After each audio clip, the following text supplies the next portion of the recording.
नमस्कार, स्वागत है आपका। आप देख रहे हैं हमारा छत्तीसगढ़ और मैं हूं आपके साथ सोनाली तोमर। रुक करते हैं आज की हेडलाइंस की ओर।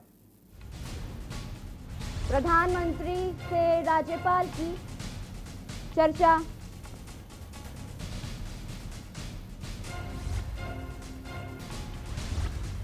कोरोना पर सर्वदलीय बैठक आज। छत्तीसगढ़ में कोरोना के खिलाफ लड़ाई की टेस्टिंग लैब बढ़ने की भी अपील। प्रदेश में जूनियर डॉक्टरों ने हड़ताल चाली। स्वास्थ्य मंत्री टीएस सिंहदेव से देर रात चर्चा के बाद हुआ फैसला। परीक्षा 2020 के लिए समय सारिणी की घोषणा। पीएससी में 18 से 21 पर बदलाव।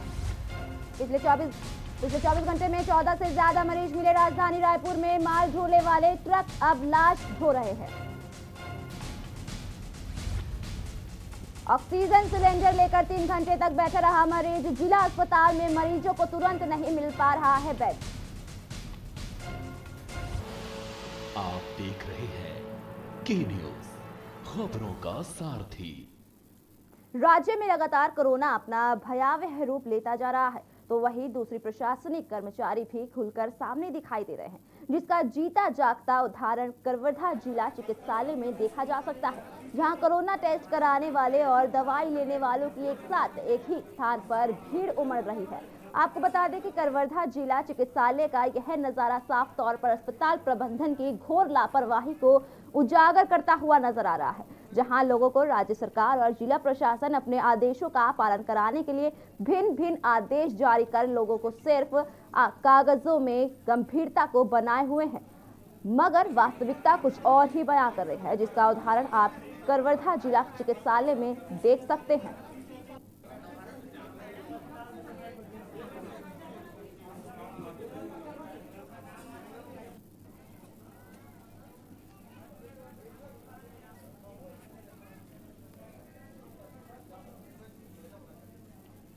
तो कोविड टेस्ट करवाने आया था, लगभग 1.5 घंटा हो गया मुझे आए, और आप देख सकते हैं व्यवस्था किस तरह से बना हुआ है। ना ही सोशल डिस्टेंसिंग का फॉलो कर रहे हैं, ना ही पीने के लिए पानी है, और कोई कोविड पॉजिटिव भी होगा तो आप समझ सकते हैं और कितने संक्रमित होते जाएंगे। बचेली बेलाडीला लोहनगरी में पुलिस और नगरीय प्रशासन ने फ्लैग मार्च किया है। पूरे नगर में फ्लैग मार्च कर कोरोना संक्रमण से बचाव और नियमों का पालन करने के लिए लोगों से अपील की गई है। बचेली बेलाडीला लोहनगरी में बुधवार से लॉकडाउन लगा दिया गया है। लॉकडाउन के दौरान पुलिस विभाग और नगरीय प्रशासन ने फ्लैग मार्च कर लोगों को सतर्क रहने की अपील की है। आपको बता दें कि जिले में कुल 373 कोरोना के एक्टिव मरीज हैं, जिनका इलाज चल रहा है। अब तक 18 कोरोना मरीजों की मौत हुई है। अब तक कुल 6,616 कोरोना मरीजों की पहचान हुई है।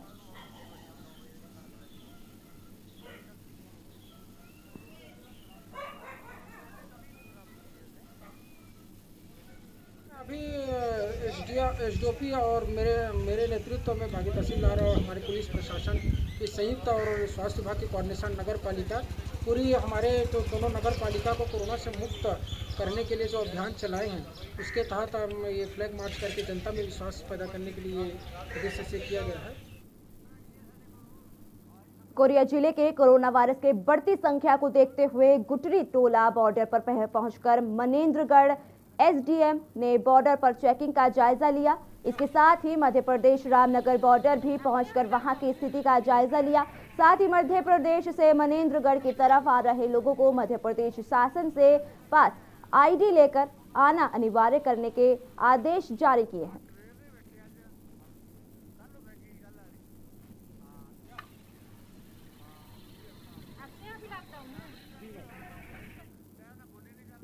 राजधानी रायपुर में दिल दहला देने वाली खबर सामने आ रही है। स्थायी आइसोलेशन कोविड-19 care centre Sardar Balbir Singh Juneja indoor stadium Raipur के व्यवस्थित संचालन के लिए अधिकारियों को दायित्व सौंपा गया था। यह कोविड-19 सेंटर की शुरू कल ही हुई थी। आज अत्यधिक संख्या में कोरोना पेशेंट लोगों की मृत्यु का सिलसिला शुरू हो गया। मृतक के परिजन ने बताया कि कल मरीज के इलाज के लिए दिन भर भटकने के बाद रात्रि को आज भी इंडोर स्टेडियम लाए थे।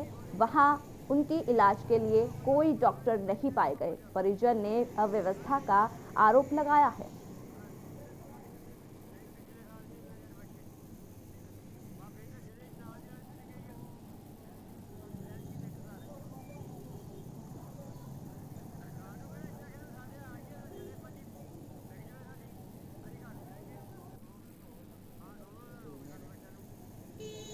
देखिए, इंडोर स्टेडियम में हमने जो व्यवस्था करके रखी थी उसके अकॉर्डिंगली पेशेंट नहीं आए।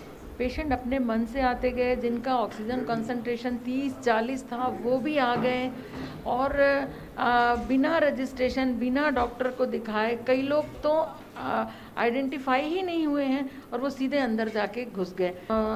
आज 15 लोगों की मौत हुई ऐसा मुझे पता चला है। तो ये एक बहुत और उसकी वजह वही है कि लोग पता नहीं उस इंडोर स्टेडियम को क्या समझ के आए कि जो बिल्कुल ही पुअर कंडीशन में थे, जिनका SpO2 बहुत ही लो था, वो सब के सब वहाँ पे चले आए और इसी के कारण उनकी मौत हुई। हमको पता चला है कोविड पॉजिटिव आया है। फिर हम 10 जगह इधर उधर घूमे हैं। फिर हमको यहाँ इंडोर स्टेडियम में हमको यहाँ रात को 8 साढ़े 8 बजे बेड मिला है। तो फिर हमारी बुआ जी कल सांस लेने में बहुत ज़्यादा तकलीफ़ हो रहा था उनको। फिर डॉक्टर से जाके रिक्वेस्ट कर रहे हैं, कोई देखने वाला नहीं है, कोई व्यवस्था नहीं है, बस ला के लगा दिए हैं, ऑक्सीजन पाइप लगा के रख दिए हैं, पर उनको कोई अभी तक उनको देखे नहीं। मैं डॉक्टर लोगों से जाके विनती कर रहा हूँ कि कम से कम उनको मृत्यु हो गया ये तो घोषित कर दीजिए। वो भी घोषित करने वाला भी।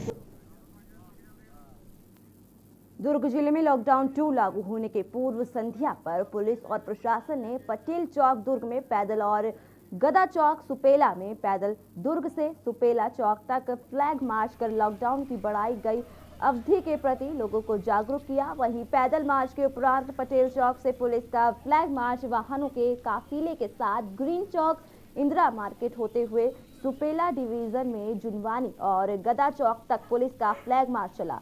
फ्लैग मार्च में 250 से अधिक जवानों ने शामिल होकर इसे सफल बनाया।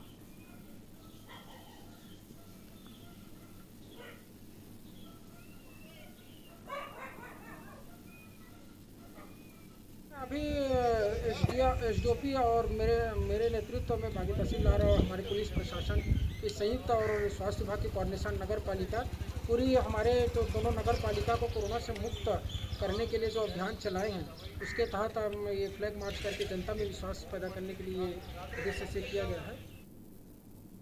कोरिया जिला के अंतर्गत आने वाले चिरमिरी शहर में 2 युवकों पर धारदार हथियार से हमला कर दिया। बता दें कि दोनों पक्षों के बीच मामूली से विवाद ने तूल पकड़ लिया।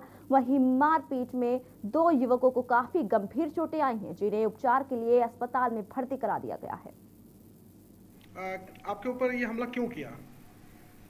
वो दारू बेचता है, गली में डिस्पोजल बोतलें और दारू का आना जाना लगे रहता है और चाकू से हमला किया है पहले। नहीं, तो आपके ऊपर हमला करने का क्या कारण हुआ? क्या आप वहाँ उससे वाद विवाद हुआ? हाँ, वाद विवाद के कारण पहले से वो गाली गलौज किया, ऊपर से पहले से मारा मारी किया।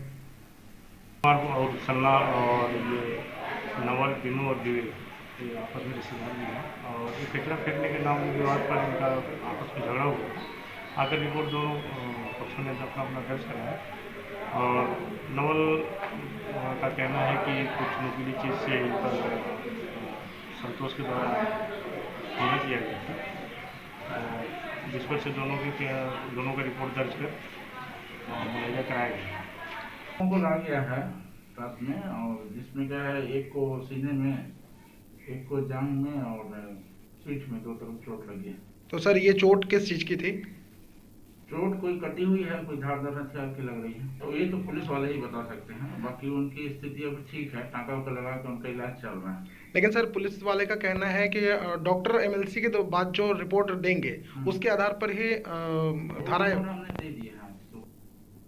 तृणमूल कांग्रेस नेत्री द्वारा अनुसूचित जाति के विरुद्ध अपमानजनक टिप्पणी के विरोध में भाजपा नेताओं में राष्ट्रपति के नाम ज्ञापन सौंपा। दरअसल पश्चिम बंगाल के तृणमूल कांग्रेस की नेत्री सुजाता मंडल द्वारा अनुसूचित जाति समुदाय के विरुद्ध अपमानजनक टिप्पणी से व्यथित होकर कठोर कार्यवाही हेतु भाजपा नेताओं ने देश भर में राष्ट्रपति के नाम ज्ञापन सौंपा। इसी कड़ी में पूर्व मंत्री अमर अग्रवाल, सांसद अरुण साह, महामंत्री भूपेंद्र सवनी और जिला अध्यक्ष रामदेव कुमावत कलेक्टर कार्यालय पहुंचकर तृणमूल कांग्रेस नेत्री के विरुद्ध सामाजिक समरसत्ता बिगाड़ने और वैमनस्य के भाव देश में फैलाने के लिए जिम्मेदार ठहराते हुए राष्ट्रपति से तृणमूल कांग्रेस नेत्री सुजाता मंडल के विरुद्ध कठोर कार्यवाही की मांग करते हुए जिला कलेक्टर के माध्यम से ज्ञापन सौंपा।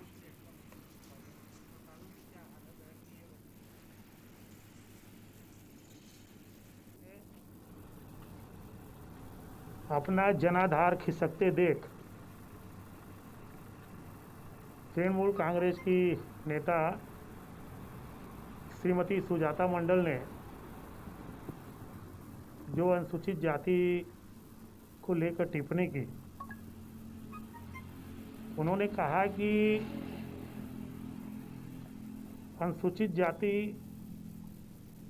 या तो स्वभाव से दलित होती है या प्रभाव से दलित होती है। पिछले 10 सालों से पश्चिम बंगाल में टीएमसी की सरकार रही। अभी लगातार चुनाव के चरण में हमने जिस प्रकार से देखा कि किस प्रकार से वहां पर उपद्रव हुए, हिंसा हुए, मीडिया पर भी लगातार आक्रमण पश्चिम बंगाल में हुए और ज़्यादातर टीएमसी ही के कार्यकर्ता रहे। और अब 4 चरण के चुनाव के बाद जब उन्हें लगा कि हार निश्चित है। खबर दुर्ग से है, जहां दुर्ग के जिला अस्पताल और शासकीय अस्पताल की मरच्यूरी में क्षमता से अधिक लाशें पहुंच रही हैं। शमशान घाट में देर रात तक कोविड के चलते अंतिम संस्कार किया जा रहा है। दुर्ग में कोविड टेस्टिंग और वैक्सीनेशन के दौरान नियमों की जमकर धज्जियां उड़ाई जा रही हैं। लोगों द्वारा गाइडलाइंस का पालन नहीं किया जा रहा है। वहीं जिले के सरकारी और प्राइवेट अस्पतालों में बेड की कमी देखने को मिल रही है, जिससे मरीजों के परिजन मरीजों को लेकर दर दर भटक रहे हैं।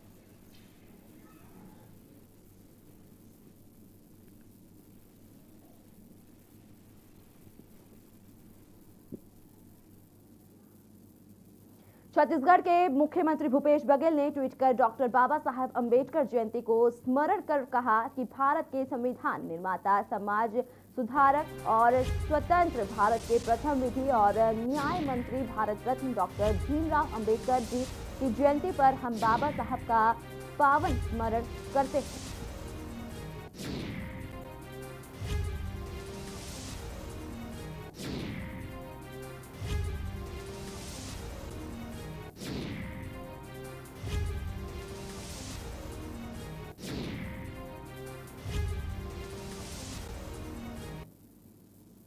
खबर मुंगेली से है, जहां कोरोना की दूसरी लहर पहले से ज्यादा लोगों को प्रभावित कर रही है और बड़ी तेजी से लोगों को अपनी चपेट में ले रही है। छत्तीसगढ़ के मुंगेली जिले की बात करें तो जिले में बीती रात 282 पॉजिटिव मरीजों की पहचान हुई है, जहां एक दिन पहले भी 256 पॉजिटिव पाए गए थे। वहीं जिले में अब तक कुल 5,953 पॉजिटिव मरीज चिन्हित किए गए हैं, जिनमें से 4,366 मरीज स्वस्थ होकर अपने घरों को लौट चुके हैं। तो वहीं अब 38 मौत भी कोरोना की वजह से हो चुकी है। जिले में प्रतिदिन बढ़ते कोरोना पॉजिटिव मरीजों की संख्या को देखते हुए आज से एक हफ्ते 21 अप्रैल तक लॉकडाउन लगा दिया गया है।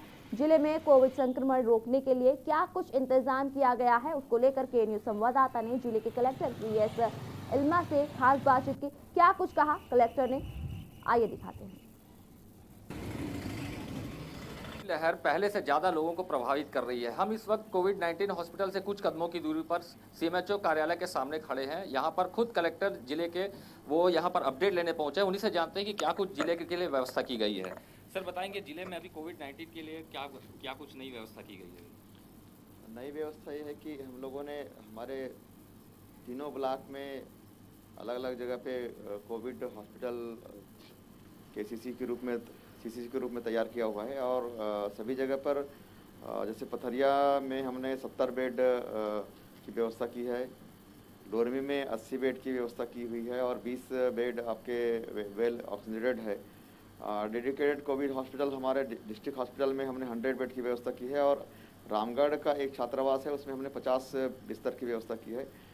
इस तरह से अगर फील्ड में जो टेस्टिंग के बाद हमको कहीं से दिक्कत आती है, कंट्रोल रूम में दिक्कत आती है, तो कंट्रोल रूम से हम एम्बुलेंस भेजते हैं और इन अस्पतालों में हम जो मरीज़ हैं उनकी इलाज करने के लिए सारे HR और अधोसंरचना की व्यवस्था की गई है। खासकर जब बातें सामने आ रही थी कि मरीजों को तकलीफ होती है कि 108 की कमी हो जा रही है या फिर पॉइंट आउट करने पॉजिटिव की संख्या ज़्यादा बढ़ती है, तो उनको लेकर के आने के लिए ज़िले में जो कोविड एम्बुलेंस है उनके ड्राइवर भी थोड़े परेशान नजर आते हैं, उनके लिए क्या कुछ व्यवस्था की गई? नहीं, ड्राइवरों की शिफ्टिंग वाइज व्यवस्था है और चूँकि महामारी के वक्त है इसलिए हमने जो किसी भी प्रकार की परिस्थिति से निपटने के लिए तैयार हैं और हमारे ड्राइवर्स को 24 घंटा ड्यूटी के लिए अलग अलग शिफ्ट में ड्यूटी लगाई गई है। जिले की आम जनता से अपील करना चाहता हूं कि हम लोग सब मिलकर कोविड के चेन को तोड़ सकते हैं। इसमें किसी प्रकार की कोई दिक्कत नहीं होगी, बशर्ते कि हमको बिना काम के घर से बाहर ना निकलें, घर में भी रहते हैं या कहीं जाते भी हैं तो मास्क पहनकर ही जाएं और एक सोशल डिस्टेंसिंग या फिजिकल डिस्टेंसिंग उसको बना कर रखें। जो टीकाकरण हम लोग सेशन साइट पे लगवा रहे हैं वहाँ पर जो 45 साल के ऊपर के हैं वो जाके अवश्य लगाएं और इसके साथ साथ जो कॉन्टैक्ट ट्रेसिंग कर रहे हैं वो उसमें सहयोग करें। जिनको पॉजिटिव हो गया है उनको हमारे हेल्थ वर्कर के द्वारा एक स्लिप दी गई है, पर्याप्त मात्रा में दवाई दिया गया है। स्लिप में समझाया गया है कि कहाँ पर कौन कौन सा दवाई को कितने समय में खाना है, ऑक्सीजन पल्स रेट है या बाकी जो चीज़ें हैं उनको ध्यान रखना है। और अगर इसमें भी किसी प्रकार की कोई दिक्कत होती है तो हमारे कंट्रोल रूम जो ब्लॉक स्तर पर डिस्ट्रिक्ट हॉस्पिटल में CMHO ऑफिस में और कलेक्ट्रेट में खोली गई है, उस नंबर पर आप फ़ोन करके अपना सहयोग प्राप्त कर सकते हैं। अतः पुनः मैं आम जनता से कहता हूं कि जो मैंने पूर्व में कहा है इसका पालन अवश्य करें। चेन तोड़ने के लिए जिले के कलेक्टर PS एल्मा ने आम जनों से अपील की है कि वो कोविड प्रोटोकॉल नियमों का पालन करें और सुरक्षित रहने के लिए वो सारे उपाय अपनाएं जो कोविड गाइडलाइंस के तौर पर दिए गए हैं। मुंगेली से K न्यूज़ इंडिया के लिए निकले। वक्त हो चला एक छोटी सी ब्रेक का। ब्रेक के बाद जल्द हाजिर होंगे।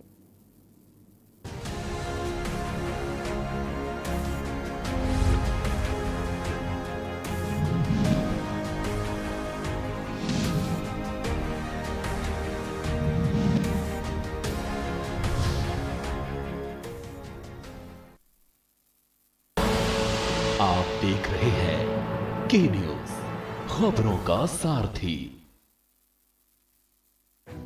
नमस्कार।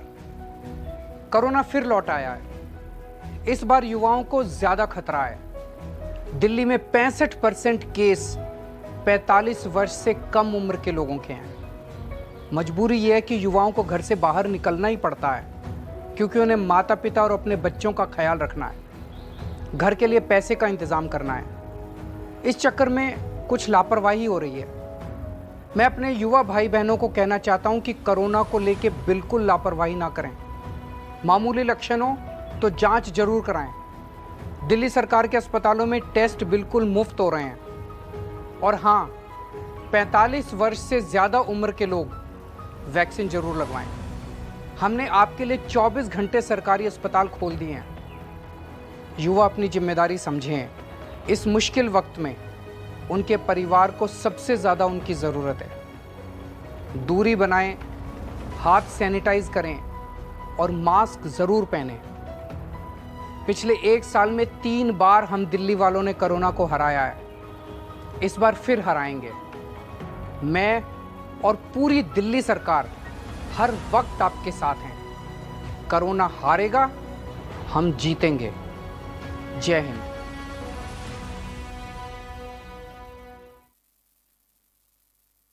जुबान के लिए उड़ चला गैरों की ज़मीं पर, खुशबू अपने पन की ढूंढता औरों की ज़मीं पर। मेरी माटी की ये जुबान,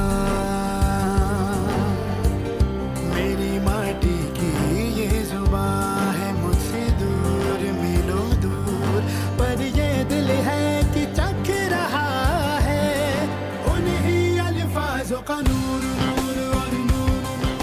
दूर कितना भी जाओ, इस जुबान से दूर ना जा पाओगे।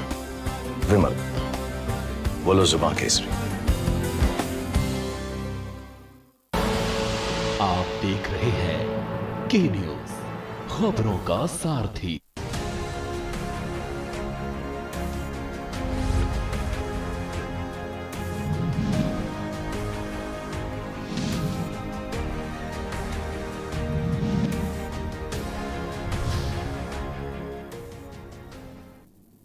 ब्रेक के बाद स्वागत है आपका।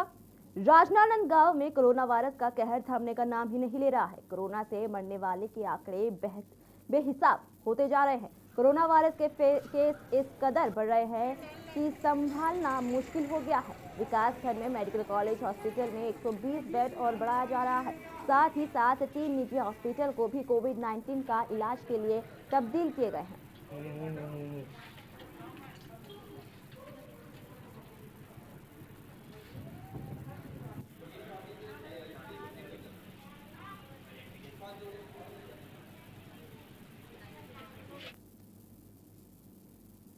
खबर मस्तूरी से है, जहां बिलासपुर जिले में एक बार फिर 1 साल बाद लॉकडाउन हुआ है।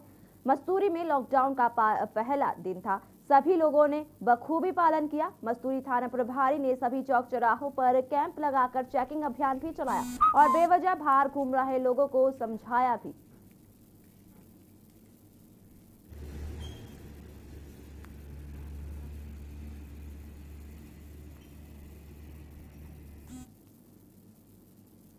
एक तरफ भारत के प्रधानमंत्री वैक्सीन को लेकर उत्साहजनक वैक्सीन लगवाने की बात कर रहे हैं, तो दूसरी तरफ वैक्सीन की कमी के कारण लोगों को बहुत सी कठिनाइयों का सामना करना पड़ रहा है। आपको बता दें कि कोरिया जिले के कोविड वैक्सीन सेंटर में अब तक वैक्सीन की कमी के कारण कई लोगों को वैक्सीन सेंटर से निराश होकर अपने घर वापस लौट रहे हैं, क्योंकि लोग दूर दूर से वैक्सीन लगवाने आते हैं और उन्हें वैक्सीन की कमी के कारण निराश होकर अपने घर लौटना पड़ता है। ऐसे में बढ़ते हुए इस महामारी की बीमारी को देखते हुए अति आवश्यक हो गया है कि वैक्सीन प्रत्येक व्यक्ति को लगवाई जाए, लेकिन कोविड वैक्सीन सेंटर में वैक्सीन ही खत्म हो गई है। जबकि के न्यूज के संवाददाता ने कोरिया जिले के मुख्य चिकित्सा और स्वास्थ्य अधिकारी डॉक्टर रमेश्वर शर्मा से दूरभाष के माध्यम से वैक्सीन की कमी के बारे में जानना चाहा, तो उन्होंने साफ ही इनकार कर दिया।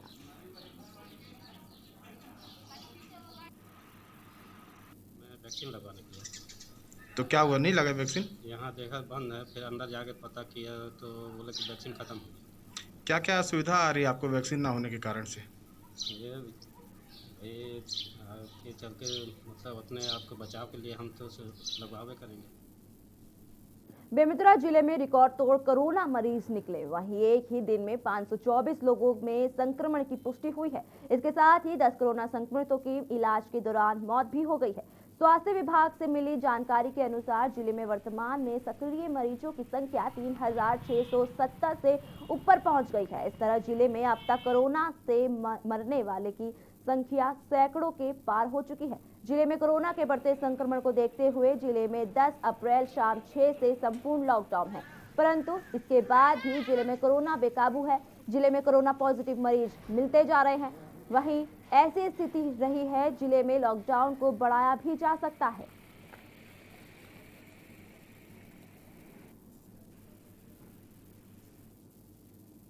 छत्तीसगढ़ कोरिया जिले के नगर पंचायत क्षेत्र खोंगा पानी में एकता नगर क्षेत्र में सनराइज पब्लिक स्कूल में आग लगने की घटना की सूचना मिली है। इसमें स्कूल संचालक ने मिलकर आग पर काबू पाया, जिसमें किसी भी प्रकार की कोई आगजनी से जनहानि नहीं हुई है। साथ ही नगरपालिका बिजूरी मध्य प्रदेश फायर ब्रिगेड की टीम सूचना के बाद रात में आग लगने की सूचना मिलने के बाद वाहन को आग बुझाने की कोशिश की। चालन प्रदीप यादव, विजय महंतो और साथी कर्मचारी ने गाड़ी पहुंची और बची हुई आग को बुझाने में कामयाब रही।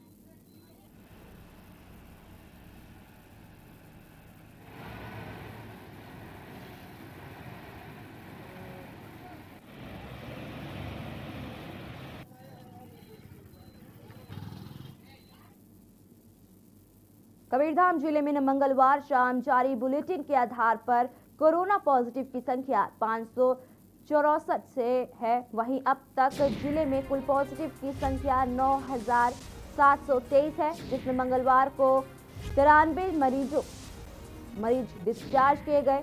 आज तक जिले में कुल 6,437 मरीजों को कोरोना से स्वस्थ होकर डिस्चार्ज किया गया है। वहीं मंगलवार को 4 लोगों की कोरोना से मौत भी हो चुकी है। जिले में अब तक कुल 93 लोगों की कोरोना से मौत हुई है। अब जिले में 3,193 लोग एक्टिव केस मौजूद हैं।